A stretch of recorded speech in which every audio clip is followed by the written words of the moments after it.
Moro, deixa eu te perguntar uma coisa, né? Nos últimos anos, pessoalmente, se eu tinha alguma credibilidade como político profissional, ela foi perdida, né?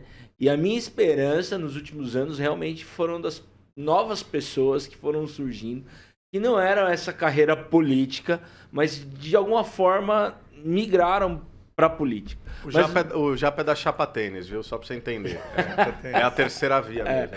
Mas você falou aqui, né, de como essas personalidades se corrompem com esses locais que alcançam, né?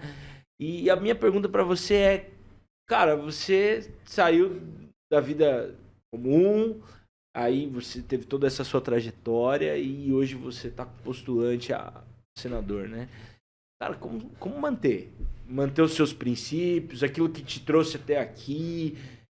Você vai entrar lá na Cova dos Leões e eu sei que existe uma grande força para que, inclusive, você nem entre, você, o Deltan, né? Sim. A gente vê isso acontecer. Mas como entrar e se manter? Olha, acho que eu já fui testado a esse respeito, porque eu era ministro da Justiça e eu renunciei ao cargo. Então eu não fui lá pelo cargo ou pelo poder, eu fui por um projeto. Quando eu vi que o projeto estava comprometido, eu preferi sair, ao invés de ficar. Podia ter ficado ministro lá, hoje estaria numa situação muito mais confortável politicamente, mas eu preferi tomar a decisão difícil e seguir o meu caminho quando encontrei essa discordância. No fundo é o seguinte, né, o poder corrompe. Né? E isso é uma tradição dentro da ciência política e todo mundo tem essa percepção.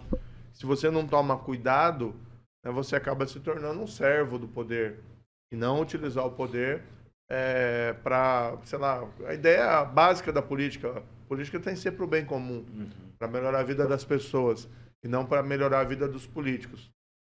Então, acho que em meu favor, eu tenho essa história, né, que num momento crucial eu preferi seguir o caminho mais difícil. E agora a gente tenta retomar, mas se eu for honrado com essa escolha pela população paranaense para o Senado, eu vou como uma pessoa independente. Muita gente me pergunta lá, mas você é o senador de quem, né?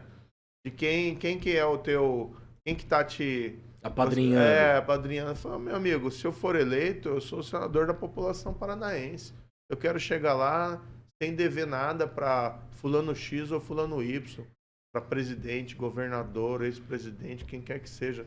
Claro que isso não significa que você não vai cooperar quando tiver bons projetos ou boas propostas, mas também significa que você não vai ser um submisso que vai estar lá dizendo amém a quem está dono do poder do momento.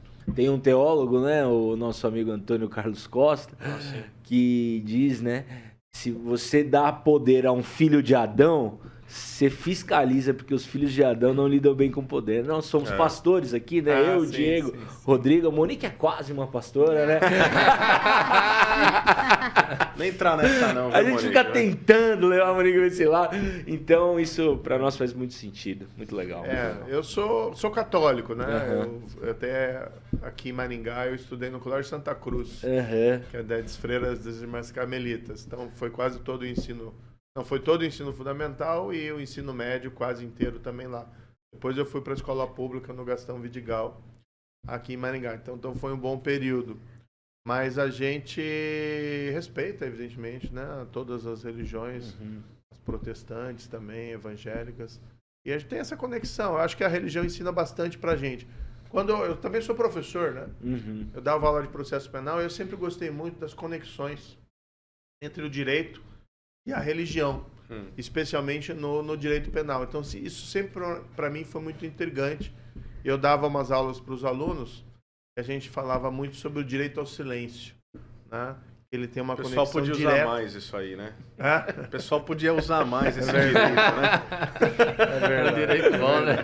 Mas tem uma conexão muito forte com a religião, com as liberdades fundamentais. Porque quando o processo penal era utilizado para perseguição religiosa, lá na Europa, no século XVI, século XVII, muitas vezes as perguntas que eram feitas do interrogatório judicial eram daquele tipo: você acredita na Santíssima Trindade?